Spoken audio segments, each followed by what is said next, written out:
MTN Sports, this is Bobcat Insider, sponsored by First Interstate Bank. All right, Coach, how we doing? How are we feeling? We're getting into week 8. Yeah, it's good to keep this train moving. You know, the bye week we talked about was going to be good for us, and it was. But to get back out playing and now have this stretch of consecutive games is where we want to be. And we position ourselves well at this point, but we got to keep it going. Yeah, 24 straight home wins now, top active streak in the nation since the Georgia Bulldogs were on the road, and overall the 200th win on that site. So some special milestones. No hardware for it, but still nice to see. Yeah, I think that 200th win, I think that speaks to the program's success over time, and you know, I suppose the challenges of other teams coming in and playing at Bobcat Stadium, and you know, I think the 24th consecutive win, I think the sellouts through much of that is a big part of it. You know, our fans make it really difficult for teams to come in and play and function the way they want, and we need to keep that piece going. All right, 18 straight sellouts now for the Bobcats, and they are 299 at 11th and Kagi over the last 50-plus years. All right, well, let's talk some of this game, the 59-19 win against Cal Poly. First and foremost, Tommy Mellott back, very exciting, 7 of 9 through the air, a couple of touchdown passes. How'd you feel like Tommy got back into the rhythm? It went real well. You know, we were going to go in with a limited mindset as far as all the things we were going to do with him, and you know, the way it played out, he kind of did a little bit of everything at the same time. In particular, functioning in that 2-minute drive before the half, you know, really felt like he played quarterback through that stretch. Had to make some plays with his arm, had to make a few with his feet, and then threw the touchdown pass to cap it off to Jared White. And, of course, Sean Chambers still doing Sean Chambers' thing, both on the ground and through the air. I think one of the things that stood out has been his accuracy this year. Have you seen that? Is his accuracy a little more improved this year? I suppose, and the throws for him have been more downfield. I think he gives us that big ball down the field a little bit differently than Tommy, and we've been able to connect on a bunch of those, you know, through this stretch. And you know, the credit certainly goes to Sean, but the protection and then the guys being able to make the plays on the other end is a big piece to it too. So, you know, Sean's continuing to work on his craft, and you know, I think we're seeing the results of it. Yeah, I mean, you've been with him since he was at Wyoming, so you've seen his entire career. I mean, what is it? Is it he's a little more into the flow of the game, being the guy the last couple of weeks? Is it just something he's been working on, or is it just a confluence of a lot of events? I think it's a lot of things. You know, I think his comfort level here this fall, I think, is considerably different than last fall. He was finding his way last fall, you know, got thrown into it, you know, as we got into that conference season, as the main guy did some really good things. We bring Tommy back, and then it was a little bit more of the same, playing more of that secondary role. I think this year, you know, having a spring ball, a summer, and a fall camp to add on to that experience from last season, I think he's just in a better place, you know, just with everything, and he's had this straight time through being fairly healthy at the same time. So, you know, we need him to play well, and he's doing that right now along with Tommy, and excited that we have them both back together now. Yeah, you know, now that you get the two of them together, everybody's excited about that, but how do you balance making sure that they both have a feel and a flow for the game? Because that's something you can't really quantify, and I'm sure a lot of fans don't totally understand it. Yeah, I think it's way more art than science. I think you go in each week with a plan, a relative plan. You know, here's how we would like to use them individually, how we'd like to use them together potentially, and then if one of them has to go out, here's how it would look individually. I think you got to have all those different layers. Then in the game, as it plays out, I think, you know, for Coach Housewright in particular, it's just you know, really trying to strike a balance between you know, each guy playing, each guy being effective, and each guy being in the flow, which is easier said than done. Yeah, it's definitely a fun challenge to have as we go forward. And they're both throwing to a lot of great receivers right now. Ty McCullough finally kind of had that snap count off, and we really saw him take off. His ability to go up and catch the football really shined this Saturday.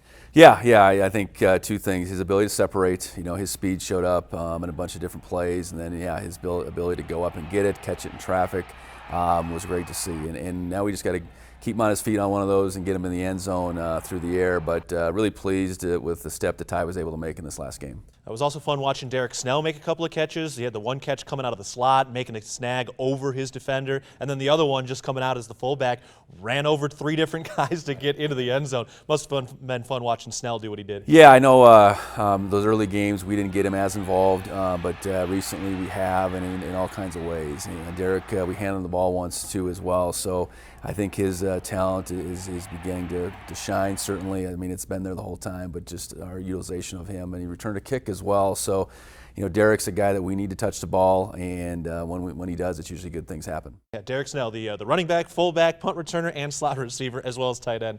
The other thing I want to ask you about, one of the specific plays on this, Sean Chambers' third rushing touchdown, when he basically got picked up and carried into the end zone by Justice Perkins. That had to be just so much fun to watch, especially with the way Perkins celebrated after that play. Yeah, and if you remember, it came after a third down where we failed. We get the roughing the kicker, so we get another shot. So it was almost like, between Sean and the O-line, they were bound and determined to make up for us not getting that first down previously. And yeah, it was a pretty unconventional way to get to the 9-10 yards, whatever it was. And I know a pretty fun play for that O-line. No doubt. All right, we're going to take a break, but when we get back, we're getting into the Players Lounge. We're talking about some of the running backs that are here and who have been here as well. More of the Bobcat Insider after this. Welcome back to Bobcat Insider, sponsored by First Interstate Bank. Back for another episode of the Bobcat Insider, and within this, we've got the Players Lounge, and now it's Josh Perkins talking to a couple of running backs. He's talking to Elijah Elliott, Lane Sumner, and Brandon Van Cleve about some of their biggest hits and the crowd at Bobcat Stadium. What was the hardest hit you received as playing running back?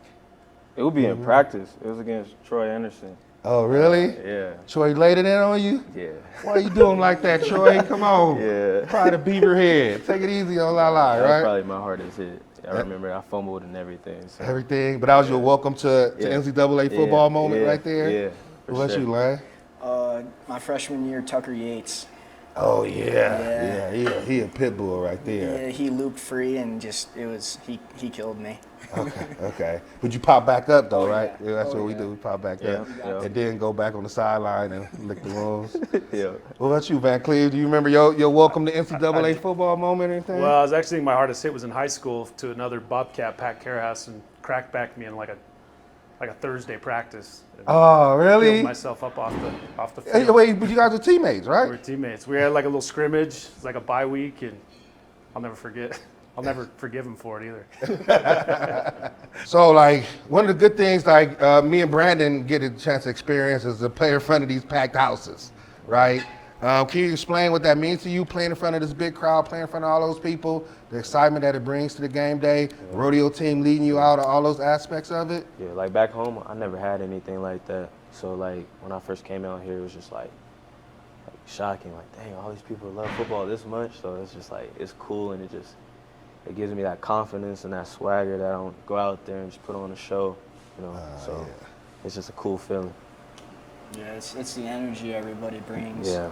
How many people you played in front of in high school, maybe?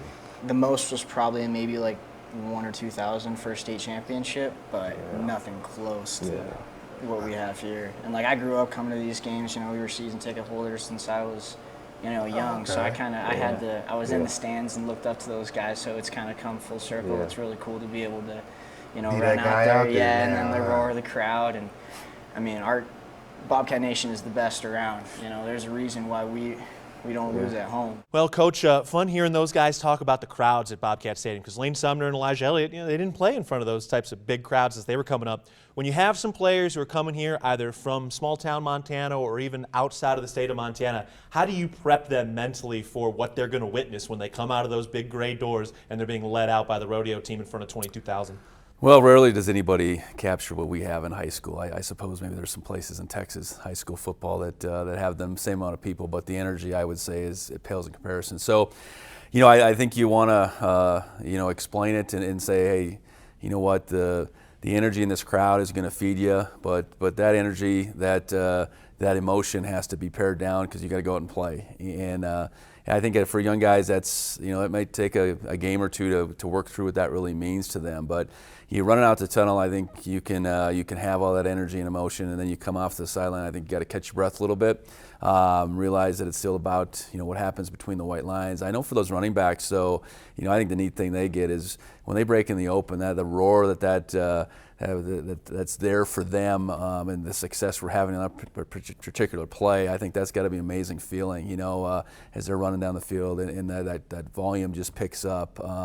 I know as a coach, you pick up on that certainly as our plays go well, and what the crowd, how the crowd responds to those plays is pretty neat. Yeah, I mean, really, even former Bobcats wouldn't be able to prepare you because this last crowd against Cal Poly was the third biggest crowd in program history. So it's a new rarefied air that we're witnessing right now. But all right, we're going to take a break. A little later, we're going to hear from Grace Lawrence as she sits down with Nolan Askelson and Danny Louis-Lakepa, and we're going to get you set for Sac State coming up this week out in California. More of the Bobcat Insider after this. Welcome back to Bobcat Insider, sponsored by First Interstate Bank. Back at the Bobcat Insider, getting ready for Week 8. It's Montana State and Sac State today, so this week. It's going to be a great week and a great game. And of course, you're going to need a lot of defensive work because they can really run the football. Great running quarterback, and two of the guys that are going to be a part of that are Nolan Askelson and Danny Louis-Lakepa. Watching those two guys, just their personalities kind of mesh. What's it like for you? Because it seems like they don't have the prototypical kind of linebacker type mentality week in or day in and day out. Yeah, I think Nolan might fit that bill a little bit more with just his natural intensity he carries himself with. He's a very thoughtful person, but does play with a ton of emotion. I know. I think Danny's emotion kind of drives him. Very outgoing personality. I think as far as our team goes, those are two of our top leaders on the team. They play with a whole lot of passion, and I think to this point they're playing really well. Now, how much does the coverage play that we've seen from your defensive backs allow that linebacker core to really just play free and fast and focused? Well, if we're playing man coverage, those guys probably are in some regard too, or they're pressuring. I think what it does allow us, it allows us to pressure a little bit more, and Nolan and Danny are two benefactors of that with the plays they get to make. But yes, when you're playing man and you're dialed in from a man perspective at the linebacker position, it does just change your fits. It narrows your fits, and I think those guys have taken advantage of that so far this year. Going to need it this week against Sacramento State. So they're a little bit of a different team. They lost their two quarterbacks, Dunaway and O'Hara. They both graduated. Cameron Scatabo, the Offensive Player of the Year in the Big Sky, he went and transferred to Arizona State. He's their lead running back and doing some good things over there. But Caden Bennett, their quarterback right now, what are some of the things he does? How does he run the football? How does he manage this offense? Runs the football very well, so they do have that design piece that they had with O'Hara, and at the same time he throws it well. So what they had in two guys in the past 2 years, they have in Bennett. He throws it well. He can make the unscripted play in the passing game. I think that's what you see as much as anything, whether that's getting out of the pocket, keeping his eyes downfield and making a pass, or getting out of the pocket and scrambling for many yards. So we really have to keep him corralled, both in those design quarterback runs and then just in the pocket and get as much pressure as we possibly can. He's got good guys to throw to on the other end, so definitely a challenge. Just limiting their quarterback. Yeah, and then their running back room is pretty deep too. Fulcher's their starting running back, but he's been out the last couple of weeks. Seems like a big body guy. And then number 6, Mulaney. He seems kind of like that Quincy Craig, like Waterbug, just tough to wrap up. What are they running out there in the running back room? Well, 3 different guys, I think, and you get that change of pace mentality. As they're considerably different, and they've all been very effective and different than past years where Scatabo got the lion's share of the carries. It's pretty well split up amongst the 3, so you got to be ready for those different styles, and then even the different styles of runs that they'll separate amongst the 3. On the defensive side, they had that great linebacker, Marte Mapu, who was drafted, in the 3rd round, the highest ever draft pick at Sac State. He's starting for New England right now. But overall on the defensive side, who's kind of filled that vacuum? What are they doing on that side of the ball? Well, I think it does start with their front. They got experience on the interior with those 2 players, and then I think Armand Bailey is one of the better linebackers in our league, and he's playing their Mike position. So they got a good front, and they play very disciplined, very sound, very disruptive at times. And they're the type of team that wants to keep the ball in front of them, tackle it, not take a considerable amount of chances. But we'll see what we get. It seems like each opponent we see tends to play those guys a little bit closer and leave us more matched up on the outside. So really respect the coaching that they have, the schemes that they run, and it's going to take a very good effort, offense, defense, and special teams for us. Yeah, the Sac State's another team with a new head coach. A lot of new head coaches in the Big Sky, but most of those coaches have quite the pedigree. Andy Thompson, elevated from defensive coordinator, and a guy who won a national championship as a player at the University of Montana. But what have you seen in the way they've kind of meshed with Troy Taylor going to Stanford and Andy Thompson taking over? Well, a lot of continuity. I think it's more about the players they lost maybe than the coach that moved on, because a lot of the staff staff remained. Coach Thompson had been there through Coach Taylor's time, and really this program had been built back up through that stretch. An amazing build, quite frankly, the success they've had through the last several years. So you see a lot of the same, a talented group that's well coached, and they play really hard. That's the two reigning Big Sky champs getting ready to battle on Saturday. That's got to provide a little extra edge as you guys get ready this week. Well, it's a big game. I think you certainly respect all that they've been able to accomplish. We haven't played them as a program since 19 and haven't played in Sacramento since 16. So there's a lot of unknown in that regard, but we know full well that they're a really good team, and we're going to have to play real well. That's going to be awesome. So this is what it's all about, top 5 matchup coming up on Saturday. All right, we're going to take a break, and when we get back, Grace Lawrence is going to find out who's the singer and who's the dancer between Nolan Askelson and Danny Louie-Lakepa on this episode of the Bobcat Insider. Welcome back to Bobcat Insider, sponsored by First Interstate Bank. Back in the Bobcat Insider one final time this week, and up next we get to learn a little bit more about Nolan Askelson and Danny Louie-Lakepa from Grace Lawrence.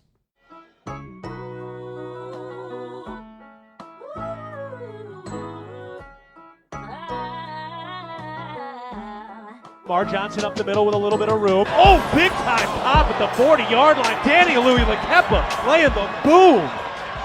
Obviously, as linebackers, I think we have to be leaders of the defense first, but also to be able to lead the team, I think, is another part of it. So it's awesome. I mean, I can lean on this guy, whenever I need to, on the field and off the field in the leadership aspect. So, yeah, I'm blessed to have him by my side. What's your favorite part about sharing the field together?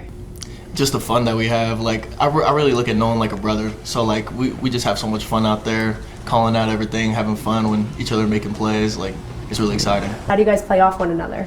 I'm all hyped up, and then Nolan kicks back and tells everyone what to do, how to do it, gets everyone wild up too. So I think it complements each other well. I feel like we're both pretty natural leaders. I mean, I know for myself, and I could probably assume for Danny, he's been a leader his whole life, and nothing changed when he got here, and I think worked to put ourselves in this position. I see on the field how much you guys have each other's backs. Where does the brotherhood come from? Where does the brotherhood build from? I see how hard this kid works.